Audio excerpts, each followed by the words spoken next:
안녕 얘들아. 뿌리 깊은 독해 김승현 선생님입니다.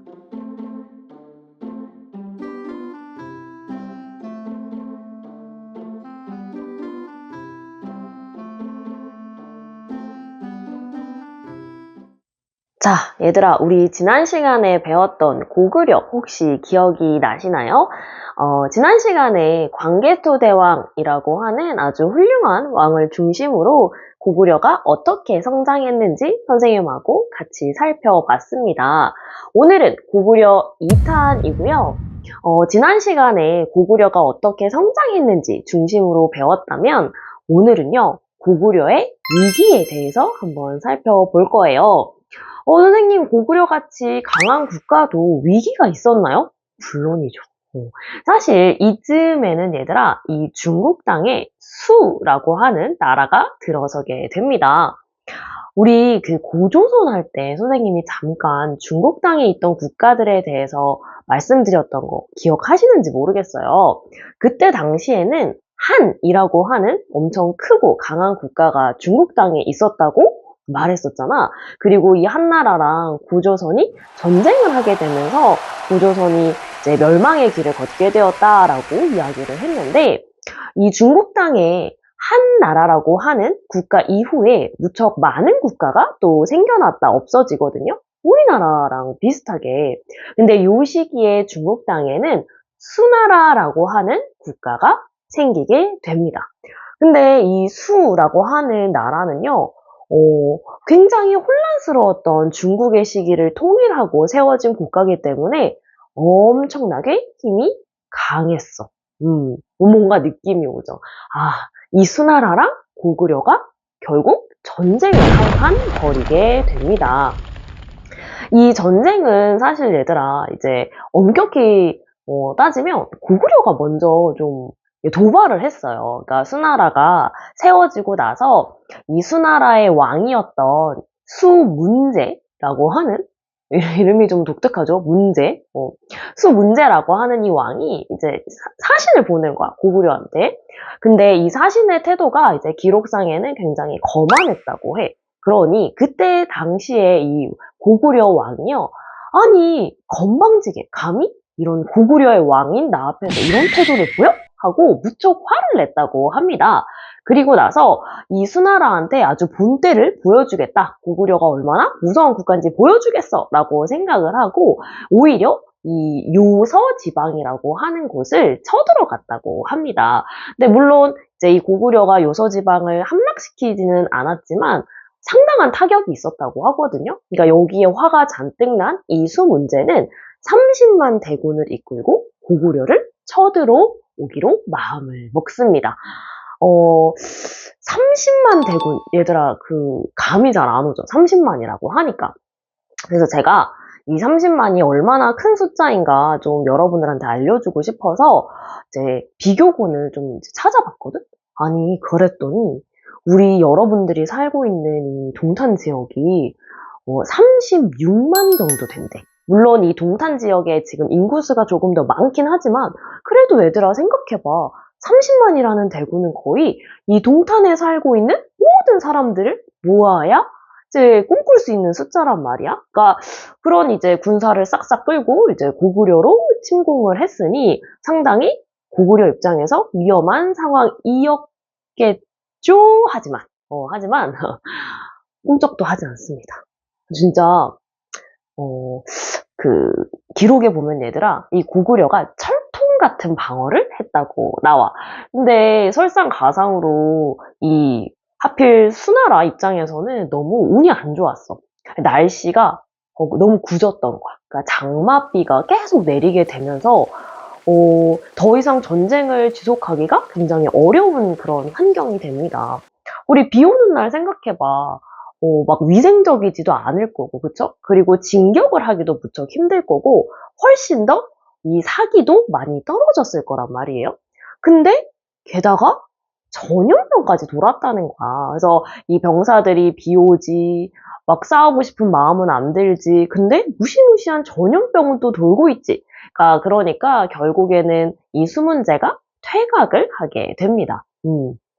선생님, 이거 생각보다 되게 고구려의 큰 위기다라고 생각했는데 아주 쉽게 물러난 것 같은데요? 이랬으면 정말 좋았을 텐데, 요게 한 번으로 끝나지 않아. 이 침략이. 이게 무슨 말이냐면, 이 수문제라고 하는 이 왕의 아들이었던 얘들아, 수양제가 이제 다음 때 왕이 되고 나서는 이 고구려를 본인이 아주 이제 함락을 시키겠다. 호언장담을 하고요. 정말 많은 군사를 빡빡빡빡 모으기 시작해요. 그러니까 오죽 얘들아 이제 군사를 막 거칠게 이제 모집을 했으면 이 수나라 안에 있던 그 백성들 있잖아요. 그 백성들도 불만이 정말 자자했다고 해. 근데 전혀 아랑곳하지 않고 이제 군사를 막 모으는데 이번에는요 자그만치 100만 대군을 모았다는 거야. 아니 100만? 아까 30만 정도가 이제 동탄의 인구랑 견줄만 하다고 했는데 도대체 100만이면 얼마나 많은 군사인 거야? 그래서 선생님이 또 이제 폭풍 이렇게 검색을 해봤지? 그랬더니 지금 현재 수원 도시의 그 인구랑 비슷하다는 거야. 그러니까 막 상상도 안 가는 것 같아. 그죠? 아마 이렇게 이제 100만이 되는 대군이 이렇게 쭉 서 있으면 거의 바다처럼 보일 지경이 아닐까. 그래서 뭔가 지평선이 보이지 않을까? 그런 생각도 좀 해봅니다. 어쨌든 이제 이렇게 독이 바짝 오른 이 수양제가 기필코 이 고구려를 쳐들어오게 되는 거죠. 자, 요거는 선생님이랑 잠깐 지도를 같이 좀 볼까요? 자, 뿅! 자, 얘들아, 지도를 보니까 거기 랴호강이라고 하는 강이 하나 있는 거 보입니까? 사실 이 수양제는요, 100만 대군을 이끌고 이 랴호어 강을 넘어서 요동성을 가장 먼저 공격합니다. 근데 우리 아까 처음에 이제 수문제가 고구려에 쳐들어왔을 때 사실은 철통 방어를 했다고 한 거 기억하시죠? 마찬가지였어. 이 요동성을 먼저 이제 좀 공격을 해서 자기 것으로 만들고 싶었던 이 수양제의 꿈과는 다르게 이 요동성이 꿈쩍도 안 하는 거야. 그러니까 자그만치 얘들아 6개월을 그냥 버텼대. 그러니까 이 수양제도 막 이제 너무 초조한 거야. 이게 100만 대군이라고 하면 아까 우리가 막 감탄했듯이 야 진짜 강한데? 와 짱이다. 완전 다 무찌를 수 있을 것 같은데? 라고 생각이 들지만 이 전쟁이라는 게 물론 선생님도 해보진 않았지만 그렇게 녹록지가 않대.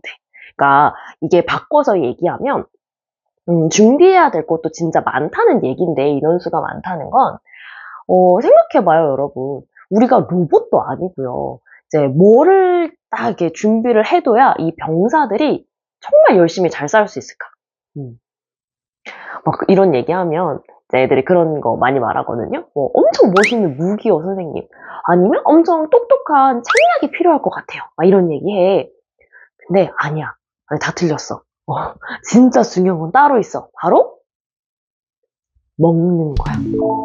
아니 얘들아 아무리 좋은 무기가 있어봤자 뭐하니? 그 무기를 사용하는 사람이 배가 너무 고파서 힘이 없으면 다 말짱 도루묵인 거야. 그래서 이 100만이라고 하는 대군을 이끌고 오면서 이제 수양제가 제일 고민했던 거는 보급입니다. 보급. 이제 전문 용어야 얘들아. 보급은 우리가 이렇게 전쟁을 할 때 필요한 음식이나 물건 같은 거를 이제 계속적으로 받는 것, 우리가 보급이라고 하거든요. 아마 이제 게임을 하는 친구들은 좀 익숙한 용어일 수도 있어요. 가끔 선생님한테 얘기하더라고. 선생님 저 무슨 게임을 하는데 거기서 보급받는다고 해요. 그게 그 뜻이란다. 근데 어쨌든 아까 하던 말로 좀 다시 되돌아가 보면 이 100만 대군이라고 하는 이 군사들을 먹일 보급을 조달하는 게 얘들아 쉽지가 않았던 거야. 그것도 6개월이 넘는 시간 동안. 그러니까 이 수양제가 점점 이제 초조해지기 시작한 거죠. 그래서 수양제가 이제 고민을 하다가 안 되겠다. 일단 이 요동성을 공격하기가 너무 어려우니까 이 고구려의 수도 평양성부터 좀 함락을 시키자 이런 생각을 한 거야. 그래서 30만 정도 되는 군사를 따로 떼가지고요. 이제 우중문이라고 하는 이제 자신의 장군 부하한테 자 우리가 여기에 있을 테니까 너는 일단 고구려의 평양성을 가서 함락시켜라 라는 이제 특명을 내리게 되는 겁니다. 자, 그래서 이 우중문이 이제 왕의 명령을 받들겠습니다. 알겠습니다. 하고 이제 출동을 하게 되는 거죠. 큰일 난 거야. 이제 막 완전 막 전쟁이 일어나기 진짜로 막 맞닥뜨리기 막 일보 직전이야. 막 수도로 넘어오게 생겼어. 그런데 여기서 얘들아, 우리 오늘의 주인공이 등장을 하게 되죠. 바로 을지문덕 장군이 되겠습니다. 이런 이제 상대방의 계책을 눈치챈 을지문덕 장군은요, 어떤 계략을 좀 내냐면, 일부러 이런 이 우중문의 군사들이 계속 이기고 있다고 생각을 하게 만들어. 그래가지고, 이렇게 막 전투를 막 이렇게 하면서 계속 유인을 하는 거야. 그래서 졌어 하고 막 도망치는 척하고 또 전투하고 내가 졌어 하고도 도망치는 척하고. 근데 이 우중문과 그 군사들은요, 실제로 본인이 막 계속 고구려를 이기고 있다라고 생각을 하고 을지문덕 장군을 열심히 쫓아오게 됩니다. 자, 그 이후에 근데 얘들아, 이제 우중문이 뭔가 좀 이상한 거야. 계속 이기긴 하는데 뭔가 얻는 건 없는 것 같고, 이상하게 힘이 막 점점 빠지는 것 같고, 그쵸? 근데 이 무렵쯤에 이 을지문덕 장군이 우중문에게 시를 하나 이제 다 이렇게 보냈다고 하거든요. 잠시만, 제가 한번 좀 읽어 드릴게요.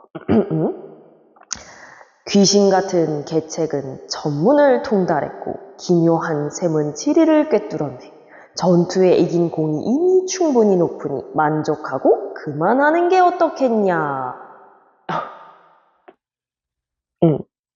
나름 중후한 목소리를 한번 흉내내봤는데 어쨌든 그렇습니다. 자, 요렇게 한번 읽어봤어. 얘들아, 이게 무슨 뜻이냐면, 전쟁에서 이만큼 했으면 그래, 네 공이 충분하니까 돌아가, 요런 의미야. 아무리 생각해도 얘들아, 이게 진짜로 잘못했어, 제발 돌아가줘, 이런 뉘앙스가 아니잖아. 그러니까 이 우중문이 뭔가 느낌이 쎄한 거야. 뭐지? 나 속았나? 그래서 결국에는 후퇴를 결정하게 됩니다. 이거 뭐가 잘못됐다. 일단은 후퇴를 해야겠어! 라고 후퇴 결정을 하는데, 여기서 가만히 있을 을지문덕 장군님이 아니시죠. 자, 일부러 이 기회를 노렸던 거야. 그래서 이 도망가는, 후퇴하는 이 군사를 대상으로 얘들아, 엄청난 전략을 세워서 큰 승리를 얻게 되죠. 우리가 요걸 살수대첩이라고 하는데, 선생님, 어떻게 이겼어요? 무슨 계책이었나요? 그거는 우리 책에서 확인을 해 볼 거예요. 그래서 이번 주에 여러분들이 읽어야 되는 책이 바로 이 살수대첩을 다룬 책이거든요. 물론 이 진실을 이제 바탕으로 해서 살짝 각색한 소설이기는 한데요. 선생님이 얘기한 이 시기에 이제 전쟁을 다루고 있으니까 우리 주인공과 또 주인공 친구들이 이런 위기를 어떻게 극복해 나가는지 보면서 하나의 이제 포인트로는 이 방금 선생님이 얘기했던 이 을지문덕이 수나라를 물리친 그런 이제 책략들 있잖아. 그런 거를 좀 집중해서 글을 읽어오면 수업 시간에도 도움이 많이 될 겁니다. 자, 그리고 나서 얘들아, 사실은 이제 한 차례 더 이 수문제가 죄송해요. 수양제가 이렇게 쳐들어오게 되는데, 결국에는 이 수나라랑만 싸운 횟수를 따져보면 이제 4번이나 된다는 거야. 기간도 굉장히 길었고요. 이 지긋지긋한 전쟁의 이제 결국에는 끝은 이제 고구려의 승리로 판명이 되죠. 근데 좀 안타까운 건 이 수나라 같은 경우에는 얘들아, 이 고구려랑 싸우느라고 굉장히 진을 많이 빼기도 했고, 또 수나라 내부에서는 이제 막 엄청 거대한 운하, 그러니까 배를 띄울 수 있는 이제 강을 얘기하는데, 그런 운하를 만든다고 또 백성들을 무척 괴롭힌 모양이야. 그래서 이런저런 이유로 수나라가 결국 멸망의 길을 걷게 되거든요. 어이구, 그죠? 그리고 나서 이 당나라라는 이제 나라가 생기게 된다는 것도 여러분들이 추가적으로 아시면 되겠습니다. 왜냐면 이 당나라는 무척 중요하거든. 이 수나라에 이어서 당나라가 고구려에 한 번 더 쳐들어와서요. 우리랑 이제 아주 치열한 전투를 펼치기도 하고요. 그리고 나중에 우리 신라 배울 때 이 신라가 삼국을 통일할 때 있잖아요. 반짝반짝 등장하는 국가이기도 하니까 당이라고 하는 국가가 이 중국 땅에는 생겼구나라는 거 이후에 꼭 같이 기억을 해두시면 되겠습니다. 자, 얘들아, 오늘의 영상은 여기까지고요. 우리 명절 끝나고 되게 오랜만에 뭔가 좀 다시 공부도 하고 하려니까 힘들 수 있어. 하지만 단어 하는 거 까먹지 말고 비법 노트 하는 것도 까먹지 말고, 그리고 얘들아, 용선생의 시끌벅적 한국사 있잖아. 그거 읽는 것도 잊지 마시고 숙제 꼼꼼히 해서 다음 주 수업 시간에 어떻게 진짜 고구려가 이런 거대한 국가를 상대로 이길 수 있었는지 자세하게 살펴보도록 하겠습니다. 자, 오늘 너무 고생했고요. 안녕.